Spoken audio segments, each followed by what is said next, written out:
ভগবানের ভোগ হচ্ছে ঘরে, ভক্তরা কীর্তন করছে, সেই গৃহ অতি ধন্যাতি ধন্য। জয় নিতাই। আপনাদের সকলকেই মধুর কৃষ্ণ কথায় স্বাগত। দর্শকবৃন্দ, যে বিষয়টি আমি আপনাদের সামনে আজ তুলে ধরতে চলেছি সেটি হলো আপনাদের গৃহে কেন মহাপ্রভুর ভোগ দেবেন।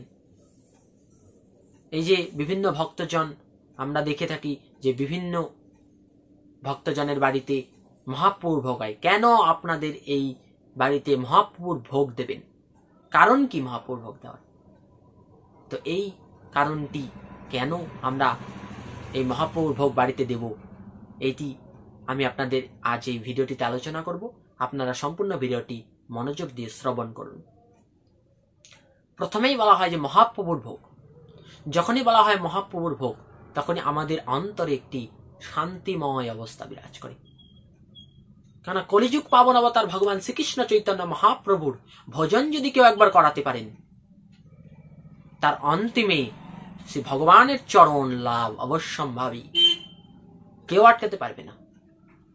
অনেকজন বিভিন্ন মানসা করে থাকেন যে আমার যদি এই কামনা বাসনা পূর্ণ হয় তাহলে আমি মহাপ্রভুর ভোগ দেব। কিন্তু কামনা বাসনা ব্যতীত যদি আপনি মহাপ্রভুর ভোগ দেন, ভগবান অত্যন্ত খুশি হন। কামনা বাসনা ব্যতীত, অর্থাৎ আপনি যদি করজোরে বলতে পারেন যে প্রভু তোমার ভোগ দেব, তুমি নিজ গুণে কৃপা করি আসো, আমাদের গৃহে এসো, তাহলে প্রভু অত্যন্ত খুশি হন। প্রভুর কাছে চাইবার কিছু থাকে না, প্রভু নিজে কৃপা করে দিয়ে যান। তাই ভগবানের কাছে কিছু চাইতে নেই। তাহলে মহাপ্রভুর ভোগ বাড়িতে কেন দেবেন? বলছে ভগবান শ্রীকৃষ্ণ চৈতন্য মহাপ্রভু দুই জায়গায় ভোজন করতেন। বিশেষ করে কোন দুইটি জায়গা? একটি শ্রীবাসঙ্গন আর একটি অদ্বৈত অঙ্গন। শ্রীবাসঙ্গনে প্রভু প্রত্যেক দিন ভোজন করতেন। শ্রীবাসঙ্গনের ভোগারতি রয়েছে, দেখবেন আপনারা কীর্তনে। আরেকটি অদ্বৈত অঙ্গনে কোন দিন হয়েছিল? সন্ন্যাস নেওয়ার পর 3 দিন রার দেশে ঘুরে যখন নিত্যানন্দ প্রভু শ্রীকৃষ্ণ চৈতন্য মহাপ্রভুকে পদ ভুলিয়ে শান্তিপুর ধামে নিয়ে আসেন, সেই দিন শান্তিপুরে অদ্বৈত আচার্য প্রভুর গৃহে আমাদের 3 প্রভুর ভোজন হয়েছিল। শ্রীপাদ নিত্যানন্দ প্রভু, শ্রীকৃষ্ণ চৈতন্য মহাপ্রভু এবং শ্রী শ্রী অদ্বৈত আচার্য প্রভু। তো এই ভোগ আপনারা বাড়িতে কেন দেবেন? বলছে এই মহাপ্রভুর ভোগ এতটাই গুরুত্বপূর্ণ, যদি কেউ বাড়িতে কোনো দিনও এই ভোগ দিতে পারেন তাহলে কি হবে না, পঞ্চতত্ত্ব সঙ্গে 64 মহন্ত, দ্বাদশ গোপাল, 6 চক্রবর্তী, অষ্ট কবিরাজ, রাধা গোবিন্দ যুগল, গোপাল, গুরুদেব, বৃন্দে দেবী এবং আরো আরো বৈষ্ণবগণ, 33 কোটি দেবদেবী সকলে মিলে আপনার গৃহে উপস্থিত হবেন। তাহলে দেখুন, আপনি একটি দেবতার পূজা করবেন, একজন আসবে, কিন্তু যদি মহাপ্রভুর ভোগ আপনি দিতে পারেন, 33 কোটি দেবদেবী আপনার গৃহে সেদিন উপস্থিত হয়ে আপনি ভোজন করাবেন, বাইরে ভক্তগণ কীর্তন করবে। তো বৈষ্ণবের পদধূলি তাহে মোর সানকেলি, তর্পণ মোর বৈষ্ণবের নাম। অর্থাৎ ভগবান আসলেন, ভক্তরাও আসলেন, ভগবানের ভোগ হচ্ছে ঘরে, ভক্তরা কীর্তন করছে, সেই গৃহ অতি ধন্যাতি ধন্য। কারণ এইরকম ধন্য আর কোনোদিনও পাওয়া যাবে না। কলিযুগী ধন্য, কারণ ভগবান শ্রীকৃষ্ণ যেখানে অবতীর্ণ। তাই বিভিন্ন জন বিভিন্ন কামনা বাসনা করে দেন যে আমার যদি এই মনোবাসনা পূর্ণ হয় প্রভু, তাহলে আপনার 700 500 1300 কেউ 64 মহন্তের ভোগের মানসা করেন। কিন্তু কামনা বাসনা ব্যতীত যদি আপনি মহাপ্রভুর ভোগ দিতে পারেন তাহলে ভগবান অত্যন্ত খুশি হন। কারণ ভগবানের কাছে চাইবার কিছুই নেই, ভগবান সর্বৈশ্বর্যশালী। যদি দেয় তো ঢেলে দেবে, আর যদি না দেয় তো দিয়ে আপনি চাইলেও পাবেন না।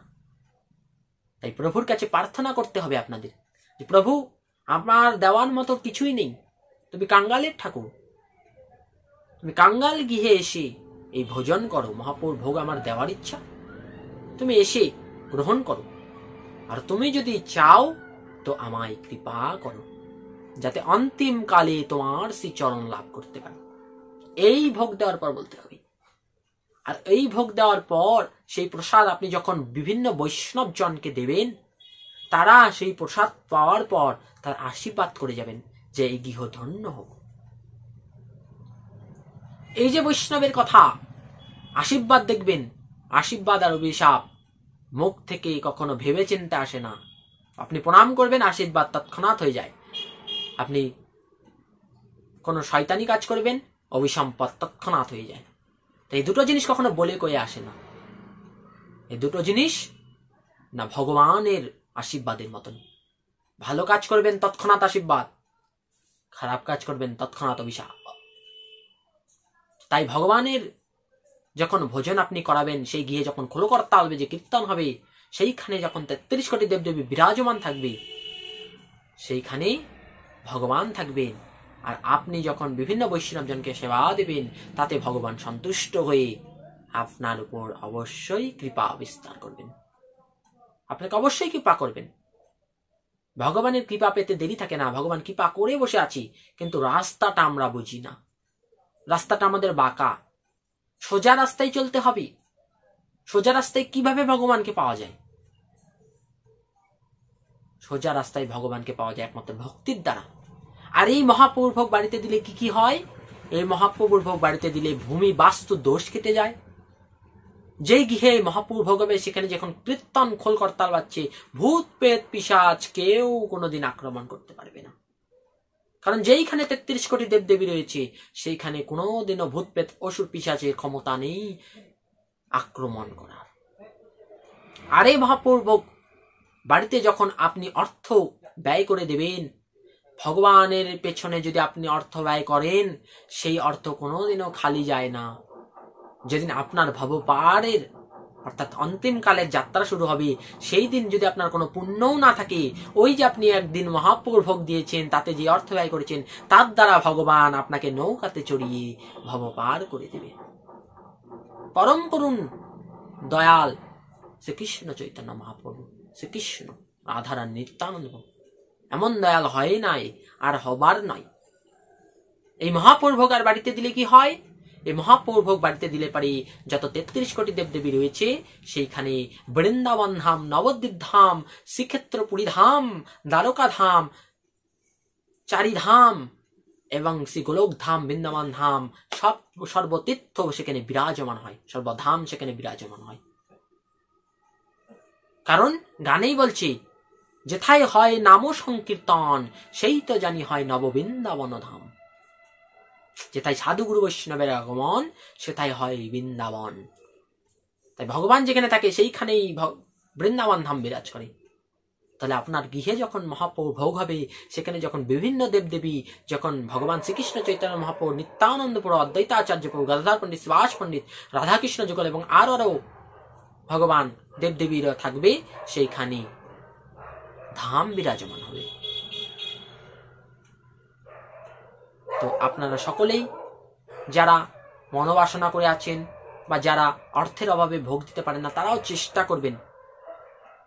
প্রভুর কাজ, ভগবানের ইচ্ছা যদি হয়, স্বল্প ব্যয়েই জিনিস হয়ে যায়। আর ভগবানের যদি কৃপা না হয়, আপনি প্রচুর অর্থ খরচ করুন, কিন্তু কোনোটাতেই কিছু হবে না। তো মনের ইচ্ছা হলো বড় ইচ্ছা। মনে যদি বাসনা জাগে যে প্রভু তোমার সেবা দেব, দেখবেন প্রভুই সবকিছু জোগাড় করে দেবেন। তাই আমাদের সকলেরই কর্তব্য যে হিন্দু ধর্মাবলম্বী হয়ে, কৃষ্ণ মন্ত্রে দীক্ষিত হয়ে, বাড়িতে একটিবার হলেও মহাপ্রভুর ভোজন দেওয়া আমাদের কর্তব্য। আর বিভিন্ন বৈষ্ণব জনের সেবা দেওয়া কর্তব্য। কেন? দানে দুর্গতি খণ্ডে, আর ভোজনে খণ্ডে পাপ। আপনি বিভিন্ন জায়গায় দান করবেন, কিন্তু দান কোথায় কোথায় করবেন, সেই বিষয়টি আমি অন্য একটি ভিডিওটিতে বলবো, আপনারা সেই ভিডিওটি দেখবেন। আর ভোজনে খণ্ডে পাপ, আপনি যখন বিভিন্ন বৈষ্ণব জনকে ভোজন করাবেন, আপনার পাপ ভস্মীভূত হয়ে যাবে। কারণ বৈষ্ণবের কৃপা যদি একবার হয়, সাক্ষাৎ ভগবান শ্রীকৃষ্ণের কৃপা আপনার উপর নেমে আসবেই আসবে। তাই আপনারা সকলেই চেষ্টা করবেন বাড়িতে মহাপ্রভুর ভোগ একটি বার হলেও। আমরা বিভিন্ন দিকে প্রচুর অর্থ খরচা করি, প্রচুর অর্থ সম্পদ আমরা ব্যয় করি, কিন্তু যদি একটি বার সৎ কাজে, ভগবানের সৎ কাজে যদি সেই অর্থটি লাগাতে পারি, সেই অর্থ কোনোদিনই বৃথা যাবে না, আপনার ব্যাংকের অ্যাকাউন্টে সুদের মতন জমা হয়ে যাবে। তাই আপনারা সকলেই চেষ্টা করবেন বাড়িতে মহাপ্রভুর ভোগ দেওয়ার। এবং যারা দিয়েছেন তারা অত্যন্ত ভাগ্যশালী, কারণ ভগবানের সেবা দেওয়া আমাদের সাধ্যের মধ্যে নেই। ভগবান নিজে যদি কৃপা করে তাহলেই ভগবানের সেবা দেওয়া যায়। তা আপনারা সকলে চেষ্টা করবেন। আর আমার এই ভিডিওটি যদি আপনাদের ভালো লেগে থাকে তাহলে অবশ্যই আমাদের এই ভিডিওটিকে লাইক করে দেবেন।